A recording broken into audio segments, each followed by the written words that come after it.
America's GPS satellites assist everything from our power grids to internet and cell phones. But how prepared would the United States be for a nationwide attack on this critical system? Good question. Our senior national correspondent, Brian Entin, has been closely following this story and what's being done to fight the threat. He joins us now live from a beautiful part of the world, Lexington, Kentucky. Brian, hello. Hey, Chris. Yeah, it is beautiful here. You know, we've been digging into this for the last couple of months. GPS, it controls so many parts of our life. You mentioned the power grid, but also banking when you go to the ATM, not just the GPS in your car, but GPS in commercial aircraft, defense systems. And we've learned that the system is vulnerable, which is why the United States government is looking into backups, specifically when it comes to ground-based backups that do not involve satellites. There's something wrong with the TV. It's all messed up. It is the storyline of a terrifying movie. I think that ship is heading towards us. Cyber terrorists attack, and our GPS network is crippled. FAA just issued a critical alert. The entire network went down. But film fiction is eerily close to frightening fact. The possibility is real, especially here in America. My access has been blocked. I think the biggest threat with GPS right now is that it's being taken for granted. Admiral Thad Allen has chaired the U.S. Advisory Board on Position, Navigation, and Timing. He says movie makers are not too far off the mark about the coast-to-coast chaos of a GPS blackout. It's ubiquitous. It's everywhere. It's become a public utility, and I'm not sure we really understand the reach of it. It's like you really don't understand oxygen until you don't have any. Something as simple as a solar flare could take down the network. So too could a hostile nation. The House Intelligence Committee warning last year that Russia is developing a nuclear anti-satellite weapon.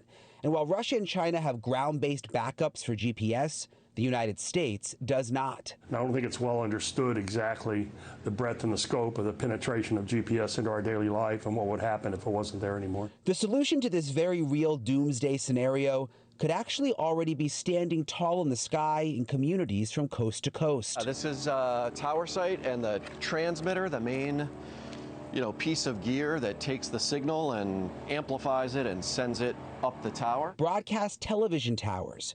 There's nearly 1,500 of them nationwide, many equipped with new technology called ATSC 3.0 that can transmit a signal very similar to GPS. It's called BPS, Broadcast Positioning System, a potential backup if GPS goes out. It is kind of amazing to think these sort of old school TV towers could end up saving the day. Yeah, look, it's very opportunistic. We realize that we have this, equipment. It's exactly what it's used for, right? It's used to disseminate signals out to everyone simultaneously. So it's all installed, it's ready to go. We can turn this thing on. So this is really the core right here? Next, our media chief technology and digital officer, Brett Jenkins, showed us the new tech. And we've proven actually that within a few billionths of a second, we are just as accurate as the satellite-based system. Nexstar owns NewsNation and 200 local TV stations with broadcast towers all over the country. Okay. With help from Congress, these towers could be the answer to a doomsday GPS blackout. The new ground technology, in many ways, harder for our adversaries to take out. A terrestrial signal, a signal that sort of comes from the ground off the tower, is really, really hard to, from a security standpoint, to mess around with. And those towers really are all over the country, in rural America, in cities. BPS, the Broadcast Positioning System, it would be a viable ground-based option.